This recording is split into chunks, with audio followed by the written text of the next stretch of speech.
Là, nous sommes presque à la fin de l'histoire de l'Égypte antique. Si vous voulez apprendre les 30%, les 50% de l'Égypte antique, vous allez devoir aller chercher la Phocratie, histoire cachée du monde, ou bien ça sera dedans. J'ai déjà fait une vidéo qui s'appelle Histoire cachée du monde, Aphocratie, histoire cachée du monde. Pas cette première vidéo, mais les autres vidéos que je ferai, ça va s'appeler aussi Aphocratie, histoire cachée de l'Égypte antique. Nous avons vu dans la première partie concernant l'éducation chez le peuple noir égyptien. Il faut bien dire, il faut que je le répète, les Égyptiens ne sont pas le peuple Congo. Il y a les Congolais et il y a les Égyptiens et il y a les Nubiens. Les Nubiens ne sont pas des Égyptiens, même s'il y a eu beaucoup de mélanges. Dans cette première partie, nous avons vu, les Égyptiens n'allaient pas à l'école pour avoir de l'argent ou pour avoir des diplômes. Les Égyptiens allaient à l'école pour lire, pour apprendre, pour la moralité, pour Dieu. Les Égyptiens n'allaient qu'à l'école que pour Dieu. Ils n'allaient pas à l'école pour avoir des diplômes, je ne sais pas. Tu as un BTS, un bac, tu as un master, ou bien tu es directeur de l'entreprise. Ils n'allaient pas pour ça. Hein? Il y en a qui disent, oui, nous voulons sortir du franc CFA. Vous n'allez pas sortir du franc CFA si vous ne redevenez pas comme vous étiez. Les Égyptiens vivaient par communauté. Les Bantous vivaient par communauté. Les Nubiens vivaient en communauté. Quand tu dis un noir faut vivre en communauté, oh, et les autres, et les Européens, et les Chinois. Les Chinois vivent en communauté, bon sang. Les Russes vivent en communauté. Les Européens, ils vivent en communauté. Vous avez déjà vu un président en France, un président noir en France? Vous avez déjà vu un président noir en Angleterre? Vous avez déjà vu un président noir en Amérique? Vous allez me dire Obama. Obama, c'était un noir, en même temps c'était un métis. Si je ne me trompe pas. Je ne dis pas faut rejeter les métis, non. Il y en a qui disent, mais toi tu as du sang métis. Ma mère, c'est pas une métisse. Mon père, c'est pas un métis. Moi, ma mère, à moi, c'est pas une métisse. Mais toi, si ma mère, elle a du sang des métis, moi je suis pas métisse. Moi, j'ai des neveux métis. Je les abandonnerai jamais, mes neveux métis. Mais il faut faire la part des choses. Il faut dire la vérité. Moi, j'ai pas envie d'aller dans le séjour des morts pour des êtres humains. Moi, quand je vais mourir sur terre, je ne reviendrai plus ici. Ce monde-là m'a rendu fou. Vous, les êtres humains, vous m'avez rendu fou. Que tu sois noir ou pas noir, vous m'avez rendu fou. Je ne sais pas pourquoi je vais encore revenir dans ce monde. Nous poursuivons avec l'éducation en Égypte. Les Égyptiens, les Togolais, les Ivoiriens, les Ghanéens, les Nigériens, vous devez repartir comme vous étiez. Les Bantous doivent repartir aussi comme ils étaient. Les Bantous ne sont pas des Égyptiens. Le peuple Bantou ne priait pas Isis ou je ne sais pas comme quelle divinité égyptienne. Ce qui nous relie au peuple égyptien, c'est la couleur noire. Et parce que nous venons tous de Adam. Car nous sommes le peuple originel. Adam n'avait pas les couleurs, je ne sais pas, européennes. Adam était noir. Je l'ai prouvé. Je l'ai prouvé, Adam était noir. Même les Russes disent même que Adam était noir. Il n'y a que des soi-disant enfants de Satan, de la synagogue de Satan, qui disent oh, Adam était de toutes les couleurs. Adam n'était pas rouge. Mais la rouge, c'est la couleur de la méchanceté. Nous allons le voir tout de suite. Nous allons d'abord finir là, l'éducation, et nous allons voir que la couleur rouge, c'est une couleur de méchanceté. Puisqu'il y en a qui disent Adam veut dire rouge. La pédagogie encourageait plus l'apprentissage de la technique d'écriture que le sens critique et l'aptitude à la réflexion. Vous comprenez? Les enfants allaient à l'école, les gens, les adultes, ils allaient à l'école, ils apprenaient la technique, c'était pour l'écriture et c'était pour, pas pour critiquer les gens. Moi, quand je fais les vidéos, je ne critique pas les gens.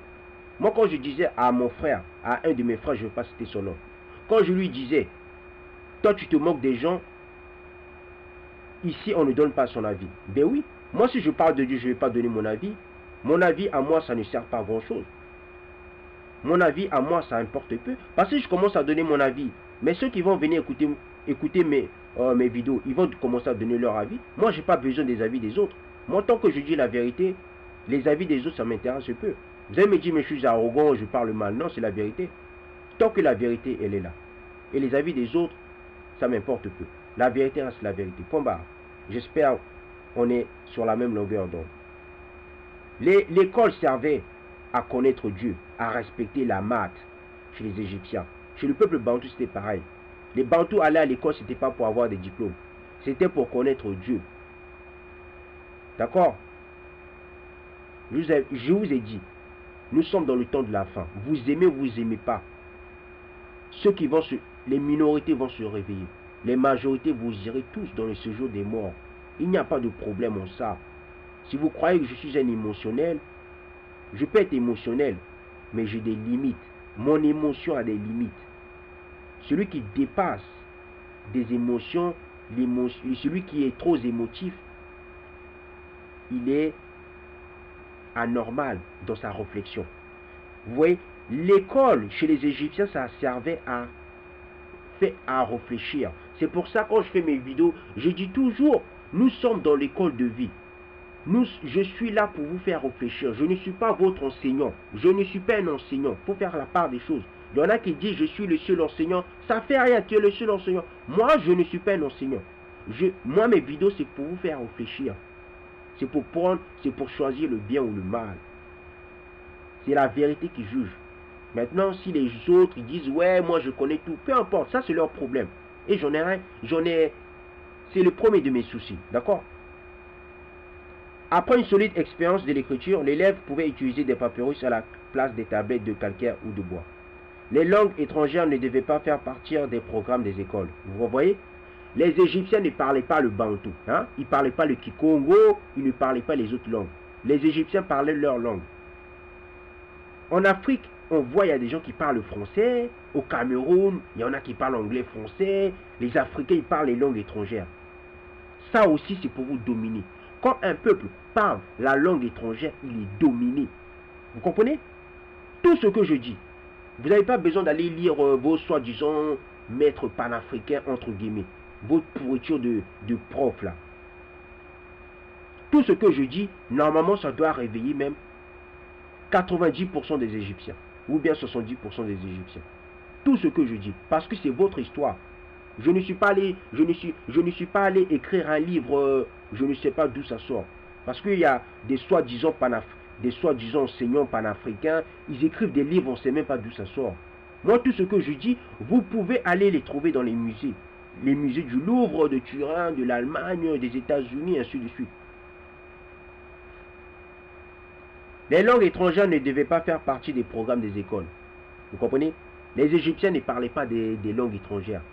Une personne qui parle une langue étrangère, mais c'est un esclave. Mais certains futurs fonctionnaires qui seraient en charge de pays étrangers apprenaient quelques rudiments de langue étrangère, afin de pouvoir retranscrire certains mots, comme par exemple les noms de lieux en caractère égyptien. Ceci était a priori enseigné par d'anciens fonctionnaires. Quelques témoignages nous rapportent l'enseignement du cananéen, de l'acadien et du crétois. Les mathématiques. L'administration civile et militaire avait besoin de fonctionnaires. Certains devaient évaluer les rendements. D'autres calculaient les surfaces des terres cultivables pour en retracer les limites. Après chaque crue du Nil et calculer l'impôt. Les architectures devaient évaluer le volume des édifices en construction pour connaître la quantité de pierres à extraire. Des carrières et calculer le nombre de bateaux et de rotations de ceux-ci nécessaires au transport de la matière première. Ainsi, pour les élèves qui se destinaient à ces carrières, les mathématiques étaient la matière indispensable. Des devoirs de mathématiques ont été retrouvés. Exercice de construction navale, calcul de mélange de farine, calcul de rendement, calcul de surface de terrain ou de tissu, calcul de volume d'édifice. A noter que les Égyptiens connaissaient le nombre 7T. Les racines carrées et la trigonométrie, l'enseignement de la sagesse, dans la crainte du châtiment divin. La sagesse, qui était le but principal de l'éducation, était indispensable aux jeunes Égyptiens pour être sur la voie de Dieu. Vous voyez?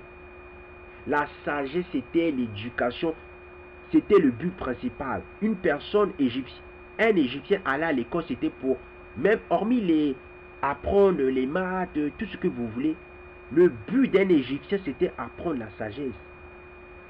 Le peuple bantou, quand le peuple bantou allait à l'école, son but, c'était apprendre les 619 commandements, ou bien les 612 commandements. C'était pas aller gagner de l'argent, oh je sors, j'aurai une BM, une Porsche. C'était pas ça. Les Européens sont venus, ils nous ont appris des balivernes, des choses funestes. C'est du n'importe quoi. D'accord? C'était, les Égyptiens apprenaient la crainte de Dieu. Celui qui apprend la crainte de Dieu, écoutez, c'est pour ça qu'on dit le peuple égyptien c'est le peuple de Dieu. Parce que le peuple bantou c'est le peuple de Dieu. Les Nubiens aussi sont le peuple de Dieu. Ésaïe 19. Les Égyptiens, il va falloir que vous arrêtez la magie. Votre sorcellerie de Isis, Osiris. Arrêtez d'adorer des divinités. Oh, la plante c'est Amon-Ra. Oh, l'eau c'est Amon-Ra. Oh, Isis c'est Amon, Isis. Oh, Amon c'est Amon, Horus. Arrêtez ça. Amon reste Amon. C'est pas vous-même qui dites que Amon, on ne peut pas représenter Amon, mais pourtant vous le représentez. Vous commencez à représenter Amon. Oh, Amon, il a une tête de scarabée, c'est Képri. Ah, les gars, oh, arrêtez vos conneries, morceaux. Vous nous mettez la confusion. Vous mettez la confusion chez les soi-disant Bantous qui veut être égyptien. Vous mettez la confusion chez les Noirs. Il faut dire la vérité. Voilà, mon but c'est de dire la vérité. C'est réveiller les consciences, c'est réveiller votre réflexion. Vous venez, vous n'avez rien à faire, vous allez dans les chaînes de télévision, vous nous racontez des balivernes à nous faire dormir. Franchement, l'éducation égyptienne, le but principal c'était la sagesse, c'était connaître Dieu, c'était avoir la crainte de Dieu. C'est la même chose que nous retrouvons sur le Bantou. Voilà ce qui peut délivrer le peuple égyptien.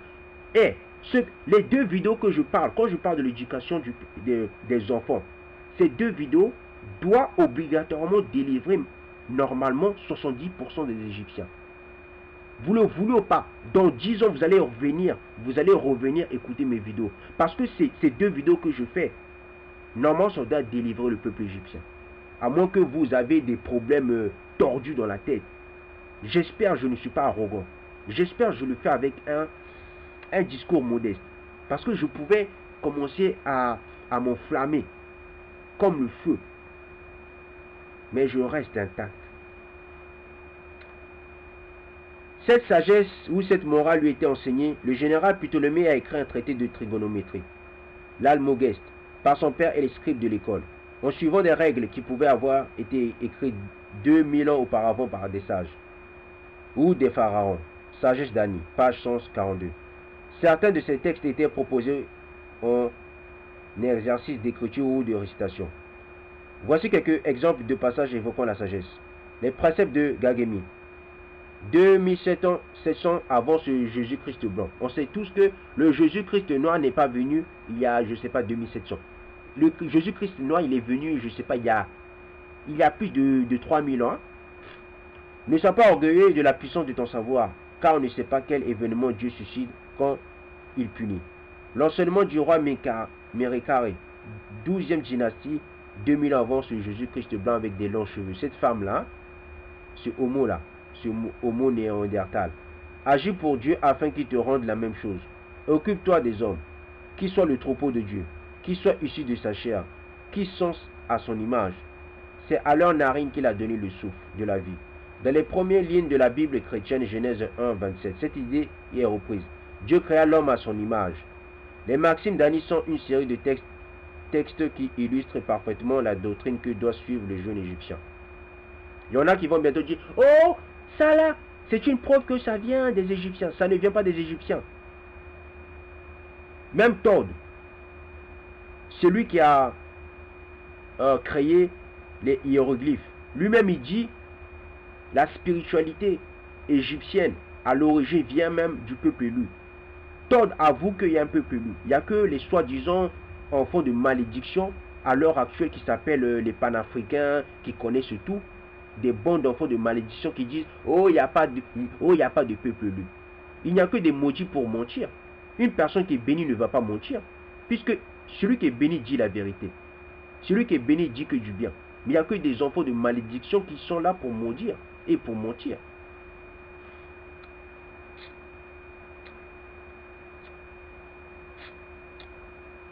Voici deux maximes d'Annie qui concernent le savoir-vivre et le respect du temple. Ne t'assis pas lorsqu'un autre est debout, qu'il est plus âgé que toi ou qu'il est plus élevé que toi, en fonction. Maxime 11. Ne crie pas dans le temple du Dieu. Il a horreur des cris. Quand tu as pris de ton cœur, aimant dans toutes tes paroles sont cachées, il satisfait tes besoins. Il entend ce que tu dis, il agrée tes offrandes. L'enseignement du roi Merikari, la sagesse d'Annie. Pour terminer, le scribe Inena donne une leçon de morale à un mauvais élève, qui a décidé de ne plus suivre son enseignement de l'écriture, pour mener une vie de débauche que le conduit le plus bas que terre. Papyrus Anastasie 4. 19e dynastie, vers 1200 avant ce Jésus-Christ blanc avec des longs cheveux. Cet efféminé là.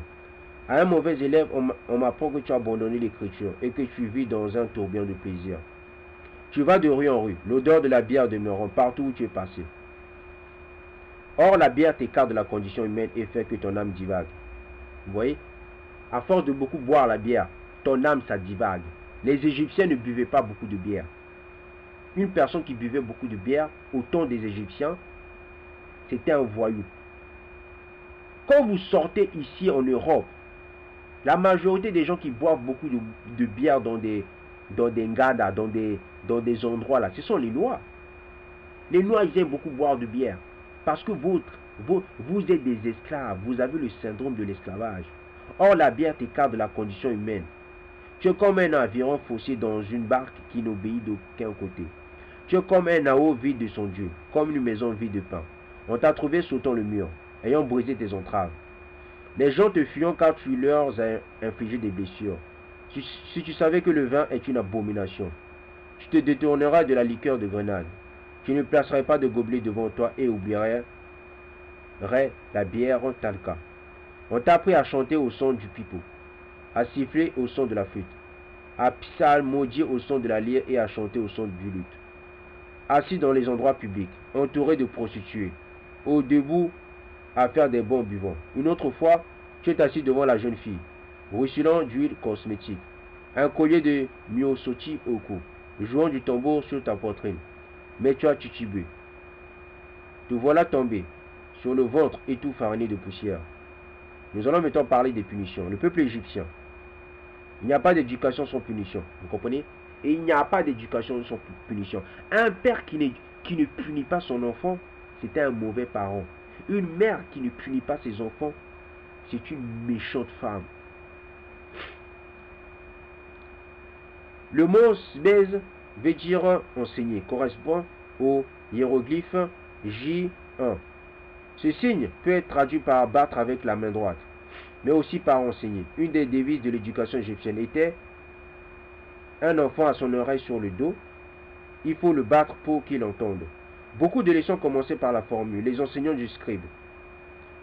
Sois attentif et écoute mon discours, n'oublie rien de ce que je dis. Tous les moyens étaient bons pour maintenir la discipline dans les coups de bâton, méthode qui était répandue dans les écoles égyptiennes. Un ancien élève s'adressant à son maître, c'est le sacro-saint des temples égyptiens. Il abrite la statue du Dieu. L'enfant, j'ai grandi à tes côtés, tu me donnes des coups sur le dos, et c'est ainsi que ta doctrine est entrée dans mon oreille. Dans ce texte, l'enfant élève ne fait aucun reproche à son maître, mais lui témoigne sa reconnaissance.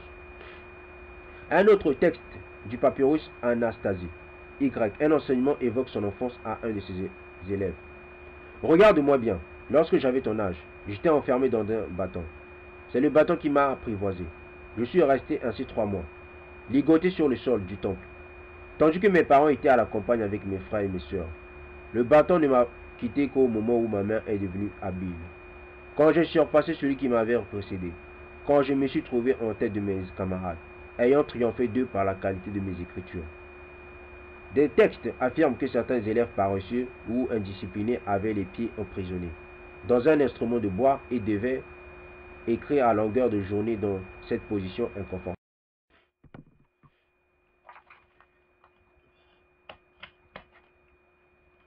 Un texte du Nouvel Empire va jusqu'à comparer les méthodes pédagogiques avec un dressage. Papyrus Anastasie 3.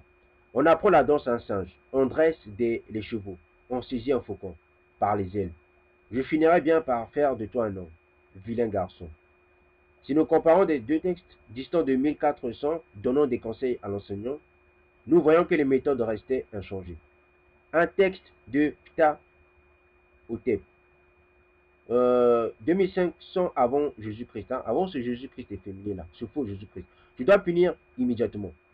La faute doit être suivie d'une juste punition. Extirper immédiatement le mal, c'est agir honorablement. Si l'action ne suit pas aussitôt le délit, celui-ci se reproduit. C'est pour ça que Dieu, l'Éternel, a puni le peuple bantou. L'Éternel a puni les Égyptiens, même les Couchites. Parce que l'Éternel aime le noir. Celui qui aime une personne doit le punir.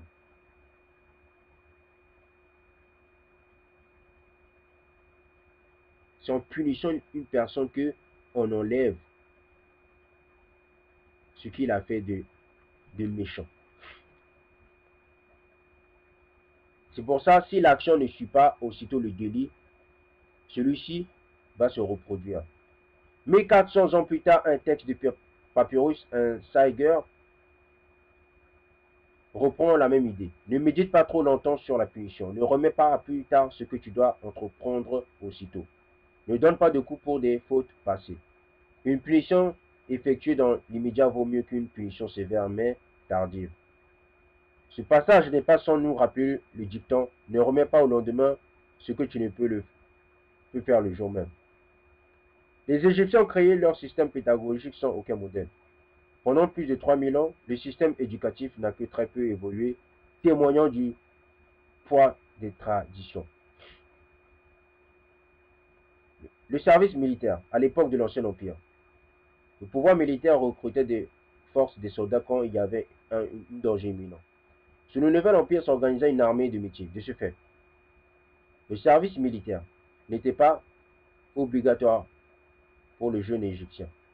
S'il voulait devenir soldat ou si ses parents le désiraient, l'enfant pouvait intégrer l'armée à partir de l'âge de 10 ans. Vous voyez?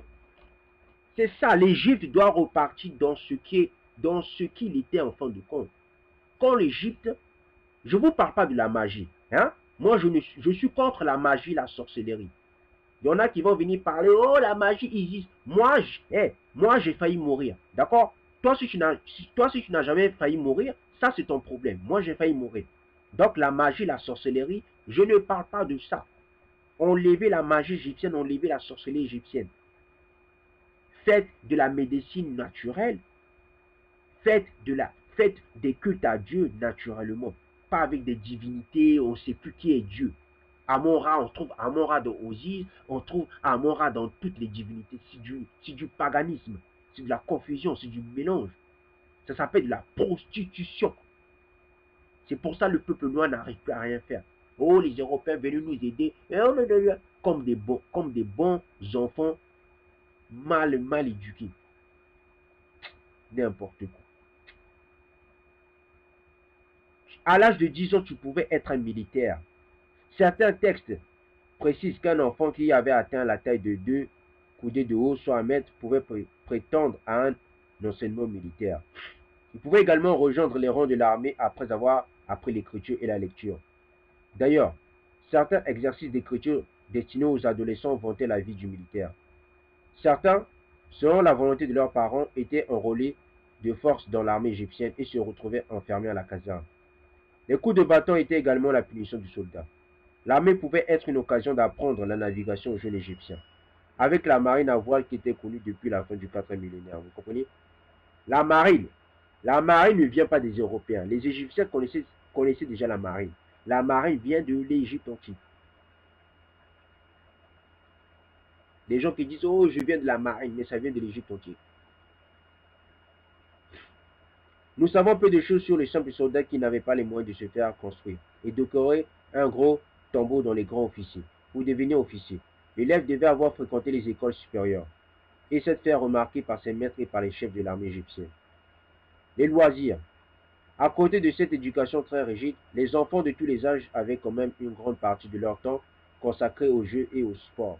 Sur une stèle de la 19e dynastie est écrit. Alors, on l'envoya à l'école où il a appris à lire et à écrire à la perfection, sans négliger pour autant les activités viriles, les sports et les jeux d'armes. Les jeux.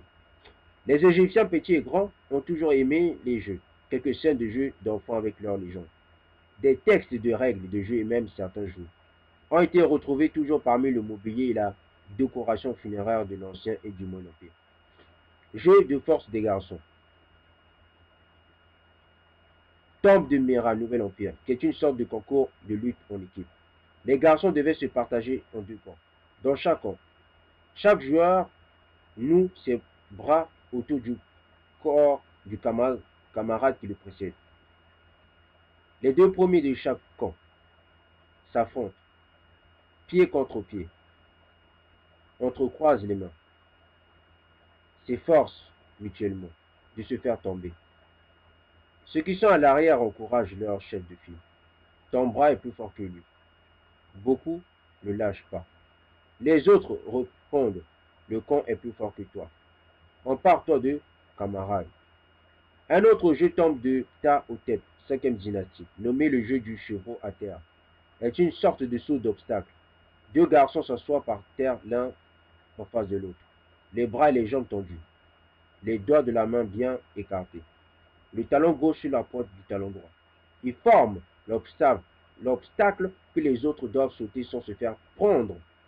Les joueurs qui forment l'obstacle essaieront naturellement d'attraper la jambe du sauteur et d'envoyer le chevreau à terre. Le sauteur n'est pas autorisé à faire des feintes, mais il annonce son départ en disant « Tiens-toi bien, me voici qui vient, camarade ».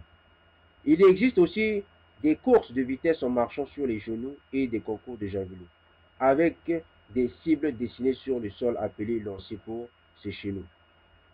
Les garçons s'exerçaient au jeu de force en portant des maillets à bout de bras. Plusieurs jeux font appel à un équilibre parfait. Un joueur fait tenir une statuette sur son avant-bras. Trois autres portent sur leurs bras tendus un camarade, plus jeune, à quatre pattes couchées. Dans le jeu de l'anneau ou du cerceau, les deux garçons maintiennent à terre un anneau à l'aide d'un bâton. Le premier qui l'enverra au loin gagne la partie. Une série d'objets situés à l'intérieur d'une tombe d'enfants de l'Ancien Empire par Sir Flinter Petrie. Rappelle le jeu de quilles, mais où il manquait qu'aurait la boule. De nombreuses billes ont été retrouvées de l'époque pré-dynastique. Vous voyez, les billes. Vous voyez les jeux de billes. Les billes. Vous voyez, les billes viennent de l'Égypte antique. Il y en a qui vont dire, c'est pour ça on dit, c'est pour ça Sarkozy aimait beaucoup dire, mais le peuple noir n'a pas d'histoire. mais quand tout le peuple égyptien connaîtra son histoire, mais je ne pense pas que Sarkozy aura le temps d'ouvrir sa gueule de moteur ou de manipulateur. Quand l'Égyptien connaîtra son histoire, mais qui pourra venir dire, oh, ouais, toi le Togolais t'es con, oh, toi le Soudanais, ça va pas dans ton crâne, vous vivez dans la forêt, vous êtes des gens non civilisés, oh, toi le Ghanéen, toi le Nigérien, vous n'êtes pas intelligent. Mais qui pourra venir vous dire ça? Hein? Ils vont vous respecter, on va vous respecter, vous serez respecté, vos enfants seront respectés. Mais pour l'instant, personne ne vous respecte. Personne ne respecte les Togolais. Personne ne respecte les Ghanéens, les Ivoiriens, ainsi de suite. Personne ne vous respecte. Ah oui, c'est normal. Puisque vous aimez pas votre histoire, vous aimez les histoires des autres. Même moi, je ne vous respecte pas. Moi, je respecte seulement ceux qui aiment leur identité. C'est pas parce que tu es Bantou que je vais te respecter. Non. Un Bantou doit aimer sa vérité. Christ l'avait dit. Christ avait dit, je parle très dur. Les gens même partaient quand Christ parlait très dur. Parce que moi, je parle très dur. Je ne mâche pas mes mots. C'est pour ça que les gens ne m'aiment pas. Les gens, ils aiment quand je parle doucement comme une femme. Je suis un homme. J'ai le corps de l'être humain, d'un homme. Je n'ai pas le corps d'une femme. Je parle comme un homme et je parle toujours comme un homme. Je ne suis pas un guerrier, je ne suis pas un tueur de gaz. Je ne suis pas un assassin. Mais je suis un homme. Je dis la vérité comme un homme. Une femme reste une femme, un homme reste un homme. Point barre, à la ligne, j'espère. De nombreuses billes ont été retrouvées à l'époque prédynastique. Sont taillées dans le quartz, la carnaline, la porphyre, la cate ou le calcaire. Elles étaient probablement utilisées seules ou servaient de pion pour un jeu de hasard, le jeu du serpent méel. Voilà. Voilà ce qui pourra délivrer, j'espère, l'Égypte de maintenant.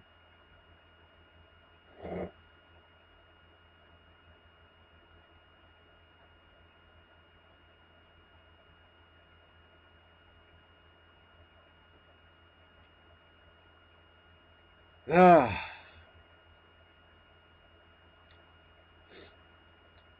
nous sommes presque à la fin, hein, parce qu'il faut que je le dise. Nous sommes presque à la fin de l'histoire de l'Égypte.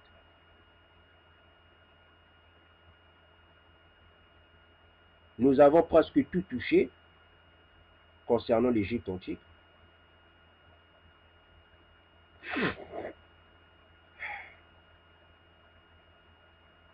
Là, maintenant, nous allons voir la couleur rouge. Parce qu'il y a plein de gens, quand je dis la couleur rouge, c'est démoniaque. Yeah, il est méchant, il n'aime pas les Édomites. Il est méchant. Les Égyptiens vivaient par communauté. Le peuple bantou vivait par communauté. Le peuple noir vivait par communauté. D'accord? Honte à vous. Les Chinois vivent par communauté. Les faux juifs vivent par communauté. Tous les peuples, même les Européens, vivent par communauté. Ô Isis, grande moyen magique, puisses-tu me délivrer, puisses-tu me détacher de n'importe quelle chose mauvaise, maligne et rouge, du fait de l'activité d'un dieu, de l'activité d'une déesse, du fait d'un mort ou d'une morte. Là, nous voyons, la couleur rouge représente ce qui est méchant, mauvais, malin. On sait tous, Isis est une sorcière. C'est la reine des sorcières. Magie, religion, médecine. Voilà trois concepts qui, dans notre médecine moderne, sont bien éloignés, voire même totalement opposés. Les principes de la médecine égyptienne, qui sont avant tout empiriques, reposent essentiellement sur les pratiques magiques et les croyances religieuses. Nous avons vu. Dans l'éducation, quand les Égyptiens allaient à l'école, c'était pour apprendre Dieu. Quand les Égyptiens, dans la médecine, c'était pour Dieu. Tout ce que les Égyptiens faisaient, c'était avec les dieux ou bien avec Dieu, avec Amon Rapta. Hein? C'est pour ça qu'on dit la spiritualité question de race. Il n'y a que les Égyptiens, il n'y a que les Sénégalais qui ont des problèmes mentaux à l'heure actuelle. Les Togolais, tout ça, les Ghanéens, les Nigériens, ils ont des problèmes mentaux. Tellement qu'ils aiment le vaudou, bon. Tellement qu'ils aiment les images taillées, ils ont des problèmes mentaux. Une personne qui croit qu'une statuette peut marcher, peut parler, c'est normal qu'il a des problèmes mentaux. Vous allez me dire quoi? C'est la vérité, n'est-ce pas? Je suis choquant. Ah bon? Mais c'est la vérité choque, n'est-ce pas? Bien. La magie, selon la définition du dictionnaire Larousse, est l'acquisition par l'homme du pouvoir, lui permettant de maîtriser des faits naturels ou surnaturels, afin de surmonter les problèmes de la vie quotidienne. La magie égyptienne repose sur des principes bien établis que l'on retrouve dans tout acte magique et qui obéit à plusieurs règles. La croyance ont une force immatérielle. Les maladies dites internes, c'est-à-dire sans cause extérieure évidente, étaient opposées aux maladies externes, les fractures, les plaies, les morsures. Ces pathologies internes étaient donc attribuées à des forces immatérielles, sorte d'esprits malfaisants ou de divinités en relation avec le mal. L'acte magique était le moyen pour guérir de ces pathologies internes. Le principe d'identité. La représentation d'un individu, ou son nom, représente cet individu même. L'on est de même pour une représentation d'un personnage ou d'un objet par une peinture ou une statue, vous comprenez? Quand je disais dans la plupart de mes vidéos, je m'appelle Courage. Moi, je m'appelle Courage, d'accord? Mon nom, je m'appelle Courage. Mon nom représente qui je suis. Mon père m'a donné le nom de Courage. Je suis courageux. Je m'appelle Courage, je suis Courage. Parce que c'est mon nom. C'est ce que nous retrouvons dans la spiritualité égyptienne, ou dans la magie égyptienne. Hein? Peu importe qu'est-ce que vous allez penser. Même chez les Bantous, c'était comme ça. Le nom, quand tu donnes le nom d'une personne, quand tu donnais le nom à ton enfant, l'enfant représentait ce nom. De là découle une réciprocité. Le nom donné à un enfant peut l'influencer pendant toute son existence. Ce principe d'identité s'étend également au niveau de la ressemblance d'une plante à un organe ou à un symptôme, par sa forme, sa couleur ou son nom. Cette plante aura alors la vertu de guérir cet organe ou de supprimer les symptômes. Par exemple, une plante jaune peut guérir un ictère ou une pierre rouge peut stopper une hémorragie. Le principe de l'homéopathie. Semblable appelé le semblable, c'est-à-dire les événements qui sont liés le seront toujours. Deux événements qui sont suivis une fois se suivront à l'avenir. C'est à partir de ce principe que sont créés les jours fastes et néfastes. La loi de solidarité ou de contagion. Toutes les parties d'un corps sont toujours solidaires. Ceci permet d'agir sur un être à partir d'une mèche, de ses cheveux ou même un de ses vêtements. Cette loi s'étend au fait que deux choses qui ont été mises en contact une fois continuent à agir l'une sur l'autre à distance. Vous comprenez? Qu'est-ce que ça veut dire? Vous avez, ça, c'est un proverbe. Quand on dit la loi de solidarité ou de contagion, quand un peuple est solidaire, il est fort. Quand le peuple noir sera solidaire, ils seront imbattables. Mais quand le peuple noir n'est pas solidaire, ils sont contagieux, ils sont malades. Quand le peuple bantou ne respecte pas les lois, il est contagieux, il est malade. Quand le peuple bantou respecte les lois, il est uni, il est fort. C'est logique. Vous comprenez? La spiritualité égyptienne ou l'astralité égyptienne, elle n'est pas aussi dangereuse ou bien pénible. Elle a aussi une importance véritable. La conception primitive de la mort comme un long sommeil. Ce principe reprend la légende d'Isis et Osiris. Ce dernier, bien que mort, a pu cependant concevoir l'enfant Horus. Le mort poursuivait sa vie habituelle. Il pouvait également visiter les vivants sous la forme de songes ou de fantômes. Nous allons prendre l'acte magique. À partir de ces bases très théoriques de la magie, découle l'acte magique. Il repose sur trois éléments fondamentaux: l'incantation, le rite et la personne. L'incantation, c'est la partie essentielle de l'acte magique. L'incantation doit être reproduite, oralement ou manuscrite de manière exacte. La réussite de l'acte en dépend. Elle peut s'adresser à un symptôme, à la maladie, à la cause intérieure ou extérieure, supposée de la maladie ou à l'esprit qui est à l'origine de la pathologie. Nous prendrons comme exemple un texte cité par Léka, tiré du papyrus de Berlin, sur la protection de l'enfant. Cette incantation est dite par la mère d'un enfant mourant. Elle s'adresse à l'esprit malfaisant. Papyrus dite de Berlin 3027, également appelé livre de protection pour la mère et l'enfant. 4050 avant ce Jésus-Christ avec des longs cheveux. Ce faux Jésus-Christ-là. Disparaît de mon toi qui vient dans les ténèbres, qui entre sournoisement, ton nez derrière toi, et le visage tourné en arrière. Mais à qui échappera ce pourquoi tu es venu? Disparaît l'arbre, toi qui viens dans les ténèbres, qui entre sournoisement, ton nez derrière toi, et le visage tourné en arrière. Mais à qui échappera ce pourquoi tu es venu? Es-tu venu pour embrasser cet enfant? Je ne permettrai pas que tu l'embrasses. Es-tu venu pour le calmer? Je ne permettrai pas que tu le calmes. Es-tu venu pour lui nuire? Je ne permettrai pas que tu lui nuises. Es-tu venu pour le reprendre? Je ne permettrai pas que tu le prennes. Le mauvais esprit est combattu par l'incantation sous différentes formes. On peut chasser l'esprit du corps du malade. L'incantation peut aussi menacer le mauvais esprit ou l'entraîner dans d'autres lieux. Elle peut suggérer la guérison ou reciter un fait mythologique en relation avec la situation du malade. Le magicien ou le malade peut également s'identifier à une divinité. Les Égyptiens donnent au nom propre une grande importance. Ainsi, le nom d'une divinité susceptible de guérir était nommé plusieurs fois.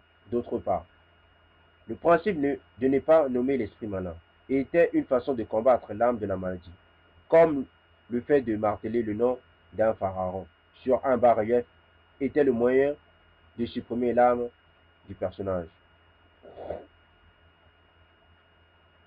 Le rite va renforcer l'incantation et, de la même façon que le texte, il doit se dérouler fidèlement, selon les règles, pour lui garantir un maximum d'efficacité.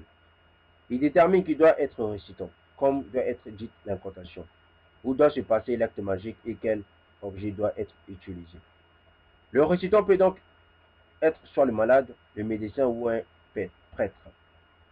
L'acte magique peut agir à distance, en le réalisant sur un objet appartenant au malade. Ceci reprenant le principe de solidarité. La formule, pour certains rites, doit être répétée plusieurs fois, souvent 4 à 7 ou 7 fois. Ces chiffres sont dits magiques. Le chiffre magique 7 est souvent rencontré dans les textes de la Bible. Différents rites demandent l'emploi de substances hallucinogènes, comme le chanvre indien ou le lotus, permettant de créer des extases ou des visions divines. C'est comme ça les Égyptiens faisaient. Ils prenaient des plantes hallucinogènes pour l'extase. Les Égyptiens, ce sont les Égyptiens qui ont appris aux Amérindiens de prendre des drogues. Bon, et nous allons nous arrêter là. Nous aurons le temps de parler des plantes hallucinogènes hein, dans d'autres vidéos. Pas sur YouTube, ça se peut, bon, on verra. Dans le rite interviennent également des éléments extérieurs comme l'eau, l'huile, le vin, l'encens, les amulettes ou les talismans. Ces objets soutenant le rite magique peuvent avoir une valeur divine ou royale, en représentant telle ou telle divinité, en rapport avec la maladie, parfois marqués d'un cartouche royal. Certains objets peuvent aussi avoir un pouvoir en fonction de leur origine, comme par exemple une patte d'antilope, pour assoupir des membres. Les statues guérisseuses sont pour la plupart à l'effigie d'Horus et permettent de guérir ou de se protéger contre les animaux invenimeux, comme le serpent ou le scorpion. Vous voyez, il y avait toujours pour guérir une personne chez les Égyptiens, il fallait toujours des statuettes. Depuis quand? Et là, nous sommes dans le 21e siècle.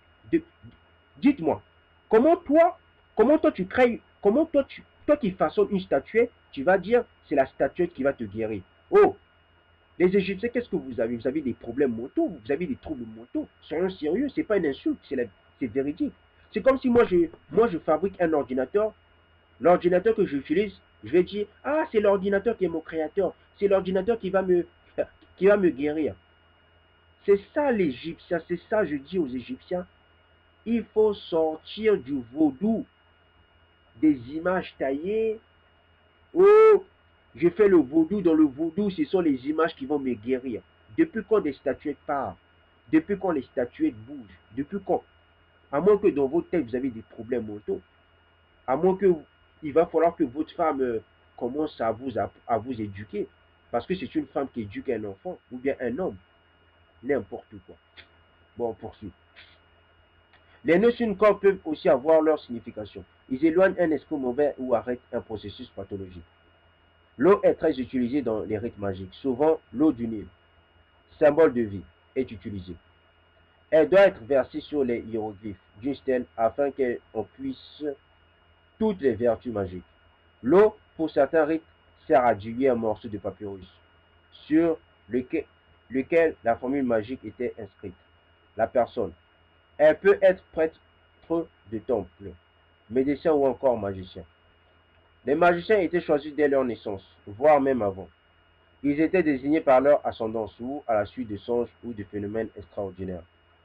Les 8 groupes de hiéroglyphes mentionnent les noms de pharaons. Bon, nous allons prendre d'autres parties. Là, nous sommes en train de faire le tour de l'Égypte. Hein? Parce qu'il y a plein de gens, ils sont sur Facebook, ils viennent nous parler de l'Égypte. C'est comme s'ils connaissaient quelque chose de l'Égypte. Ils viennent nous mettre des images de l'Égypte. Bon, des problèmes, des personnes qui ont des problèmes de vérité. Ils n'aiment pas dire la vérité, des enfants de menteurs. L'organisation de la médecine. Hein? Qui a été le premier à porter le titre de médecin? À quelle époque vivait le premier médecin? L'origine de la médecine égyptienne est bien difficile à établir.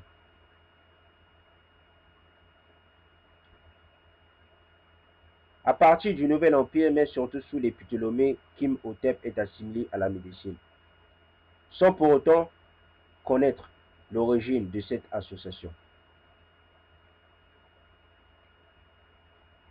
Il n'y a pas de frontière franche entre la médecine, la magie et la religion.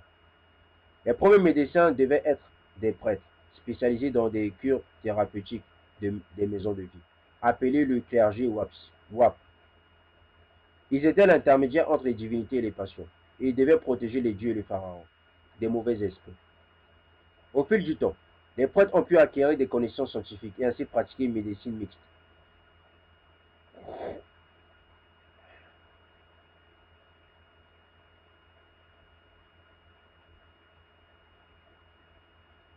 La formation des médecins. Diodore de Sicile est cité par Paul Kalougué. Écrit, c'est le seul peuple qui interdise aux gens de pratiquer un métier différent de celui qui leur a été transmis par leurs parents. Vous comprenez? C'est comme moi. Moi, si je fais, par exemple, je donne un exemple, je fais de la soudure. Mon père m'a appris à faire la soudure. Je dois faire la soudure toute ma vie. Or, ici en France, aux États-Unis, en Europe, dans le continent européen, tu peux être soudeur quand tu finis. Tu peux être soudeur, tu peux être tuteur, tu peux être chaudronnier. Tu peux faire tout ce que tu veux. Tu peux faire tous les métiers. Après, on te dit, oh, tu es intelligent. Mais tu n'es pas intelligent, tu es bête. Je le dis, tu es bête, d'accord? Celui qui a beaucoup de métiers dans sa tête, il est bête. Parce que je sais qu'est-ce que je raconte. Je connais ce qu'est le monde astral, je connais ce qu'est le monde spirituel. Donc quand je parle, quand je dis ça, dans le monde astral, dans le monde spirituel, tu ne peux pas faire deux métiers. Tu dois faire seulement un seul métier. Or, dans le monde occidental, tu peux être médecin, je ne sais pas quoi. Tu es bête dans ta tête. C'est la vérité ce que je dis. C'est ça, c'est ce que le peuple noir aime. Oh, je suis intelligent parce que j'ai ça, parce que j'ai ce diplôme. Non. L'intelligence d'une personne, c'est quand une personne exerce un métier toute sa vie. Je poursuis. L'enseignement de la médecine est donc confié aux parents ou à un ancien.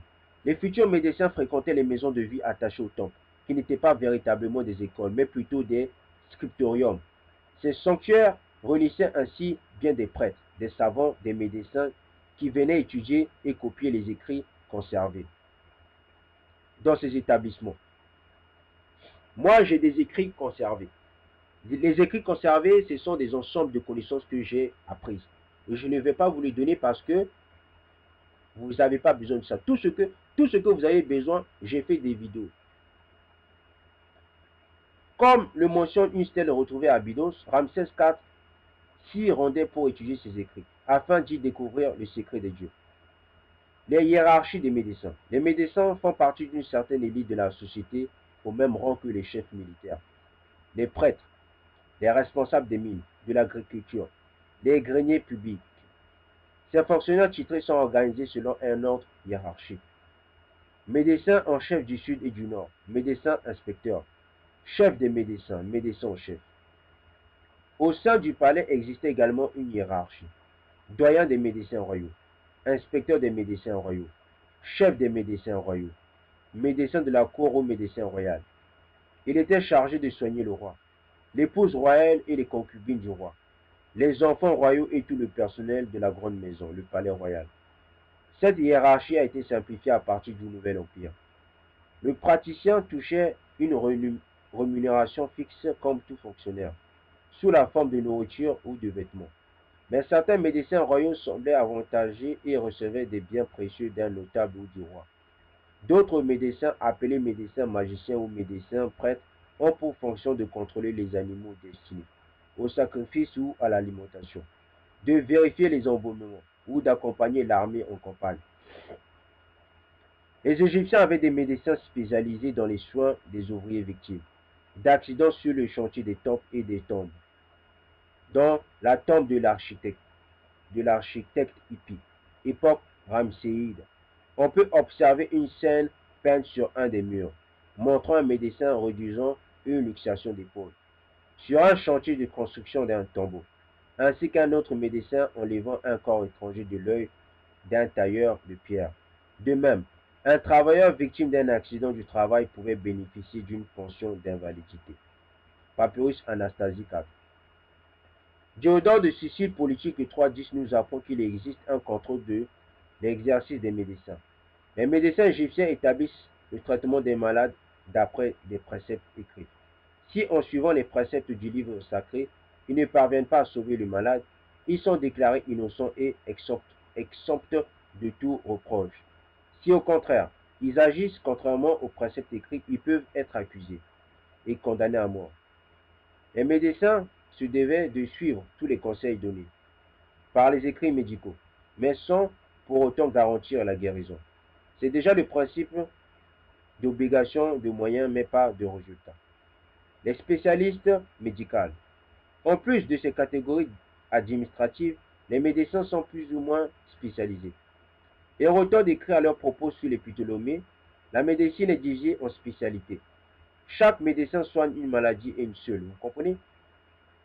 Quand je dis le peuple bantou, il y en a qui font des vidéos qui disent oh, le peuple bantou sera sauvé quand les 144 000 vont se tendre la main, vont se dire toi tu vas faire ça, moi je vais faire ça, toi tu vas faire ça, toi tu vas faire ça. Vous comprenez? Ce n'est pas en faisant des vidéos sur YouTube, non. C'est quand le peuple bantou, ils vont se tendre la main. Ils vont se dire, toi tu vas faire ça, toi tu vas faire ça, toi tu vas se spécialiser par ça. D'accord? Tout ce que je dis, ça va se faire. Après, vous pouvez dire ce que vous voulez, peu importe. Hein? Moi, je ne suis pas là, je suis pas un gamin, je poursuis. La médecine est division spécialité. Chaque médecin soigne une maladie une seule. Aussi, le pays est-il plein de médecins spécialisés des yeux, de la tête, des dents, du ventre ou encore des maladies d'origine incertaine.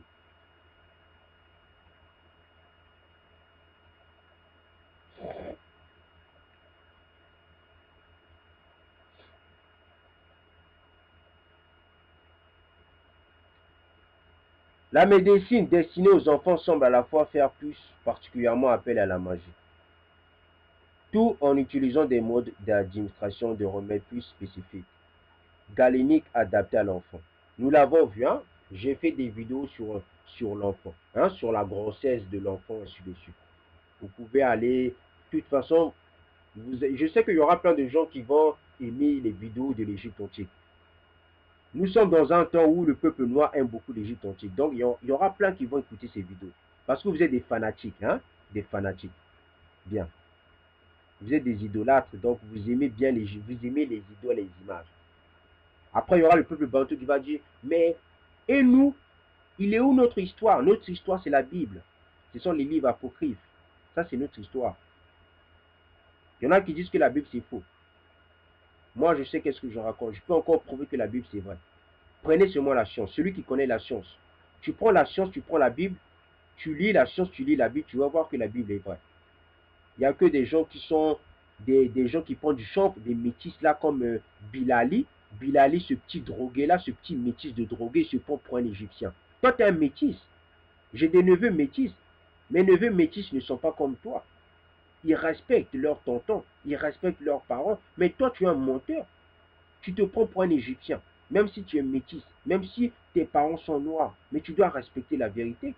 Bilali, ce fumeur de drogue là, il vient parler, oh, la Bible. Mais toi, tu es un métis, tu ne dois pas parler, tu dois fermer ta bouche avec des hamburgers ou bien avec des drogues que tu prends matin, midi, soir. Bon sang, n'importe quoi. Bon, n'importe quoi. Tout le monde vient raconter ce qu'il veut maintenant sur YouTube. Il y a des gens qui se prennent pour des intellectuels. Bon, j'en ai marre. Bon, je poursuis. Le corps médical est entouré par des auxiliaires médicaux, tels l'homme chargé des pansements et des bandages. Les masseurs connus à partir de scènes peintes sur les tombes. Les gardiens d'enfants et des nourrices dont nous parlerons. Les nourrices, nous avons déjà parlé de ça, j'espère. Hein? La fonction des pharmaciens devait incomber au départ aux médecins qui avaient la charge de préparer les remèdes. Plus tard, nous retrouvons dans certains papyrus la fonction de gardien, de la mère de la maison de vie. Papyrus numéro 58 027 du Caire. Hein? La mère